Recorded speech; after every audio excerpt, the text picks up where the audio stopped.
Je suis le docteur Bintou Sanogo, épouse Traoré. Je suis médecin pédiatre, responsable du centre de rééducation et d'éducation nutritionnelle, communément appelé CREN, au centre hospitalier universitaire Sourou Samou. Le CREN fait partie des services de la pédiatrie et nous recevons les enfants malnutris venant de toute la région des Hauts-Bassins. Et nous les recevons venant à cause de la malnutrition, et très souvent malnutrition associée à une complication telle qu'un palu grave, une diarrhée, des vomissements, des pneumopathies, une méningite, etc. Et c'est quoi la malnutrition exactement?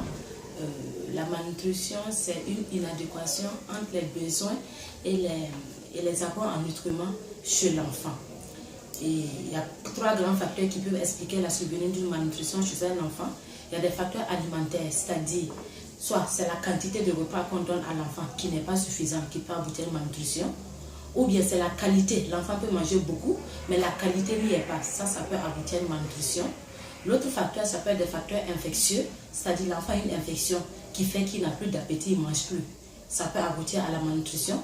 Ou bien il a une infection qui nécessite que l'organisme dépense beaucoup d'énergie pour lutter contre la malnutrition. Et si l'enfant n'en a pas assez, ça aboutit à la malnutrition. Et l'autre facteur, c'est le facteur psychosocial, tel qu'un enfant qui est un peu abandonné par ses parents, qui a perdu sa mère. Et tout ça, ça peut aboutir à la malnutrition.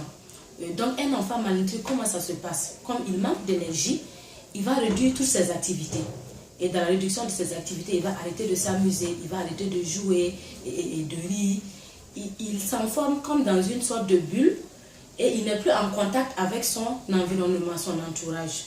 Ce qui fait que, du coup, on peut aboutir à un état psychomoteur chez cet enfant.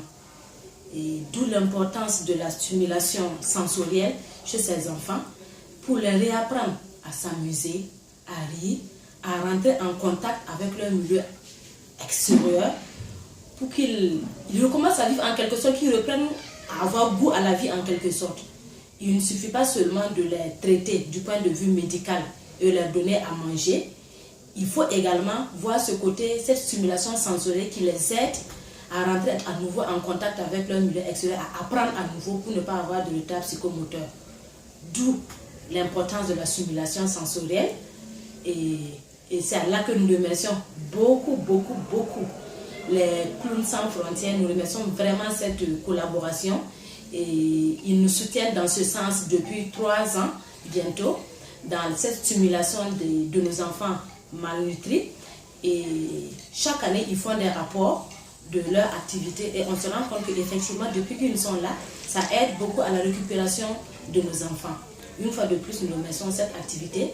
Ils ne font pas seulement de la stimulation sensorielle, ils interviennent également dans des séances de sensibilisation des parents. Sensibilisation sur les questions d'hygiène, sur comment est-ce qu'il faut préparer les aliments pour que ce soit des aliments riches pour les enfants et pour eux-mêmes. Et sur la stimulation, comment apprendre à s'amuser avec un enfant malnutri pour lui apprendre à aimer encore, je vais dire en quelque sorte la vie, aimer, lui apprendre à vivre. Donc il y a les questions d'hygiène, il y a les questions d'alimentation, l'allaitement maternel. Ils interviennent effectivement dans beaucoup de domaines et vraiment c'est salutaire pour nos enfants, pour la population burkinabé. Et c'est la raison pour laquelle nous souhaitons que vraiment, si c'est possible, d'étendre, de poursuivre cette collaboration entre les clowns et l'hôpital de Bobo, du Lasso Sourou Samou, en général avec la région des Hauts-Bassins, ce sera vraiment bénéfique et pour les enfants malnutris et pour la population. Une fois de plus, je les remercie et j'espère que la collaboration va se poursuivre. Je vous remercie. Merci. Merci beaucoup.